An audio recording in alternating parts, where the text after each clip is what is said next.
Rabbi इश्रह ली सदरी व यस्सिर ली अमरी वहलुल उक़दतम मिन लिसानी यफ़क़हू क़ौली वजअल ली वज़ीरन मिन अहली। एक अजीब सा फ़र्क देखें कुरान में।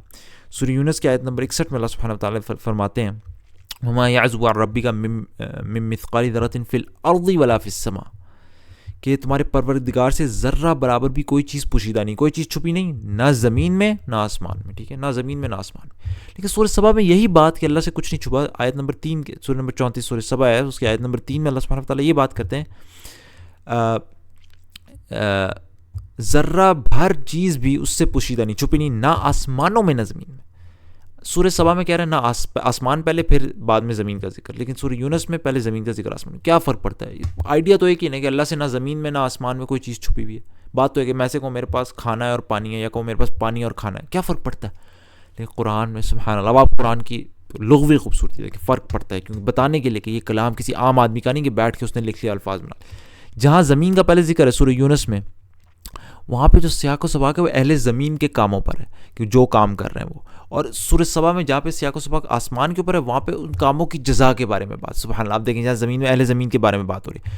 तुम जिस हाल में होते हो, या कुरान में कुछ पढ़ते हो, या तुम लोग कोई और काम करते हो, जब उसमें मसरूफ़ होते हो तो हम तुम्हारे सामने होते हैं, तुम्हारे परवरदिगार से ज़रा बराबर कोई चीज़ पूछे। सुभान अल्लाह, जो हम काम कर रहे हैं इस दुनिया में अल्लाह ताला देख रहा है। और आगे भी सुनो, अल्लाह के दोस्त, अल्लाह खुदा के दोस्त हैं, उनको ना कोई खौफ होगा ना गम, जो लोग ईमान लाए और परहेज़गार रहे। सुभान अल्लाह, सारे ईमान और परहेज़गारी सारी दुनिया की बात हो रही है, और इस अगली आयत में उनके लिए दुनिया की ज़िंदगी में भी बशारत और आखिरत में भी। सुभान अल्लाह, सारी बातें दुनिया के अंदर आमाल की, लिहाजा ज़मीन का पहले जिक्र। लेकिन सूरह सबा में जहाँ पे आसमानों का पहले जिक्र है, वहाँ पे सारी बात ये आखिरत की हो रही है। और काफिर कहते हैं क़यामत की घड़ी हम पर नहीं आएगी, क़यामत की घड़ी कह दो क्यों नहीं आएगी, मेरे रब की कसम वो तुम पर ज़रूर आकर रहेगी, और वो गैब का जाने वाला है। और फिर आगे जज़ा की, दुनिया के अमाल की नहीं जिक्र, आखिरत की जज़ा की जिक्र, इसलिए कि जो लोग ईमान लाए और नेक अमल करते रहे उनको बदला देगा। यही हैं जिनके लिए बख्शिश और इज़्ज़त की रोज़ी है, और जिन्होंने हमारी आयतों में कोशिश की कि हमें हरा दें, उनके लिए सख्त दर्द देने वाले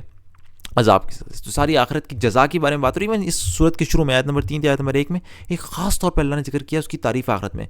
सब तारीफ़ खुदाई को सज़ावार है, वो कि जो कुछ आसमानों में, जो कुछ ज़मीन में, सब उसी का। आखिरत में भी उसकी तारीफ़ है, ख़ास तौर पे आखिरत की तारीफ़ का जिक्र किया। और फिर यहाँ पे सारा सियाक़ व सबाक़ आखिरत का, लिहाजा ज़्यादा मुनासिब था यहाँ पे कहते हैं कि अल्लाह से कोई ना चीज़ आसमानों में छुपी हुई है ना ज़मीन में। जबकि सूरह यूनुस में जहाँ पे सियाक़ व सबाक़ दुनिया के काम का था, यहाँ पे ज़्यादा मुनासिब था कहा जाता ना ज़मीन में कुछ अल्लाह से छुपा है ना आसमान। सुबहान अल्लाह, हमें लगा कि ऐसे ही बस अलल टप किसी ने बैठ के लिख दिया, ना, ये सारी चीज़ें दलालत करती हैं। इंसान तो आराम से बोल देगा मेरे पास खाना है, मेरे पास पानी है, मेरे पास पानी है, खाना है, कोई फ़र्क नहीं पड़ता। लेकिन कुरान में जो चीज़ लिखी हुई है, हर लफ्ज़ दलालत कर रहा है, निशानी दे रहा है कि खुदा की सबसे कलाम में कोई अलटप फजूल नहीं लिखा। तो अल्लाह ताला से दुआ है कि अल्लाह ताला हम यकीन की हद तक ईमान दे कि कलाम सिर्फ खुदा की तरफ से हो सकता है, किसी इंसान का लिखा नहीं। सुब्हानक अल्लाहुम्मा व बिहम्दिक अशहदु अल्ला इलाहा इल्ला अंत अस्तगफिरुका व अतूबु इलैक।